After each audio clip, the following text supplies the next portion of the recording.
Good afternoon, my dear sisters and brothers. How far are you from the reign of God? Gaano pa tayo kalayo sa paghaharing ito ng Diyos? Basing on what we have heard as Jesus shared with us as the first and the greatest commandments of God.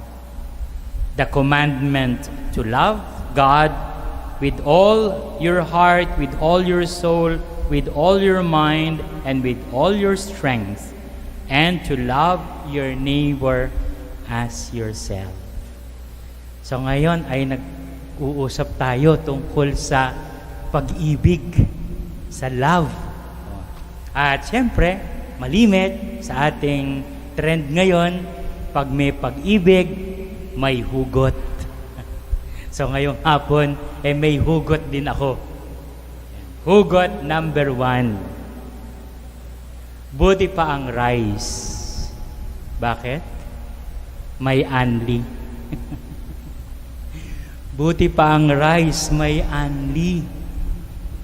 The commandments, the greatest commandment that we have heard reminds us of this unlimited response, no, that God has asked of us with regard to loving Him. Ibigin mo ang Diyos ng buong buo. Ibigin mo ang Diyos ng walang limit. Ibigin mo ang Diyos na hindi yung tinatawag natin na tingi-tinging pag-ibig. Mahilig tayo sa mga tingi-tingi sa retail, no? 10 pisong mantika, 5 pisong asin. Hindi ba pwedeng isang sako agad? No, but of course, it is based on our capacity to buy. But translating it into what we are talking now is our capacity to love God. And alam niyo po, yesterday in our gathering ng mga ministries dito sa Shrine, ay may bahagi na rin ng ating ebanghelyo ngayon ang aking ginamit at ibinahagi sa kanila. And I want to share it with you also, just to have a background of what will I talk about. No? Kaya nga dito sa pandemic na ito, this love of God is put into light or magnified. As the Pope tells us, Pope Francis, the Christian response to the pandemic and to the consequent socio-economic crisis is based in love, above all, love of God who always precedes us. The love of God. Lord, paano ba may bibigay ang buong-buong sarili ko? If my mind, if my heart, if my soul is so disturbed by what is happening since last year. Distraction. So, kanina kung nagsabi ko, unti-unti distraction. Marami rin yung unti-unting humihila ng ating atensyon. Naisip ko nga kanina, ano ba, pagkagising ba natin sa umaga, si Lord na agad ang naiisip natin? Or pagkagising natin sa umaga, the concerns, of course, the daily concerns and the concerns brought by this pandemic are the things that are there already in our minds. So, distractions. No? One mind, isip sa Panginoon. And so this is what we are facing now. No? Ang question ko kanina, are we far from the reign of God measured by our love of God? O malayo ka pa ba? O malapit na? O mas mabuti pa ang rice? May anli. Pangalawa, hugot number 2, yan. Sana Si Rosa Rosal ka na lang. Pasensya na mga millennials, baka hindi nyo kilala si Rosa Rosal. Pero itong audience ko naman dito, may audiences, hindi ko nababanggitin ng mga pangalan ng mga kilala ko. Ngumingiti kasi kapanahunan, hindi naman kapanahunan, mga inabot namin si Rosa Rosal. At bakit? Sana si Rosa Rosal ka na lang. Kapwa ko, mahal ko. Kapwa ko, mahal ko.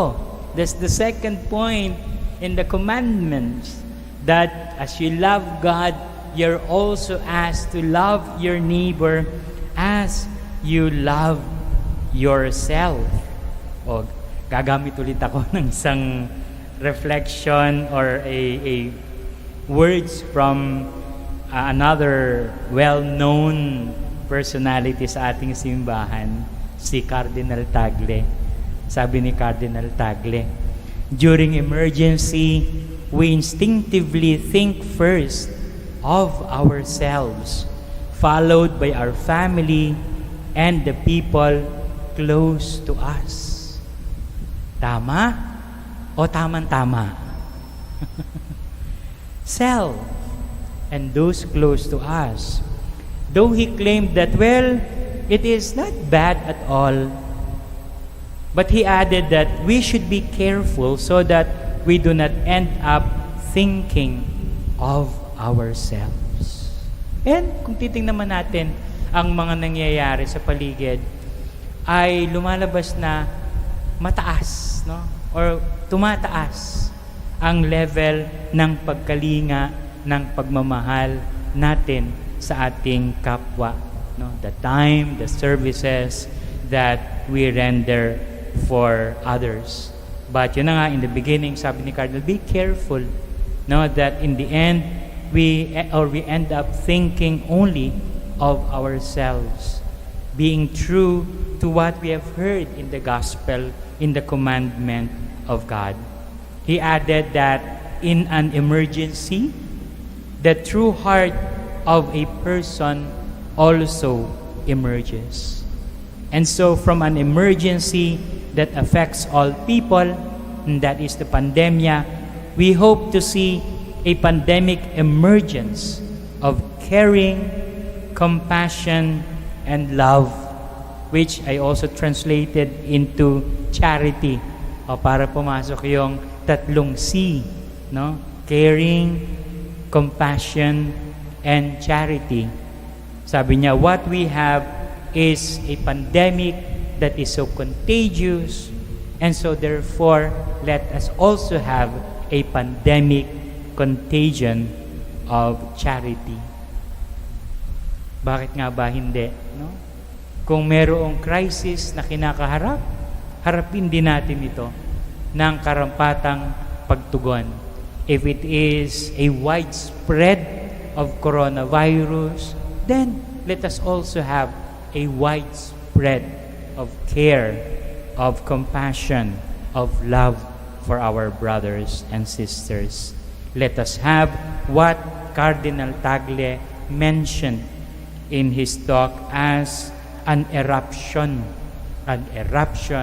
of hope. And that is only possible if love will be spread to our brothers and sisters. O, yun lang muna. Dalawang hugot ngayong hapong ito habang pinag-uusapan natin ang pag-ibig at pagmamahal. Sana, no? Buti pa ang rice, may unli. And so our love of God should be unlimited.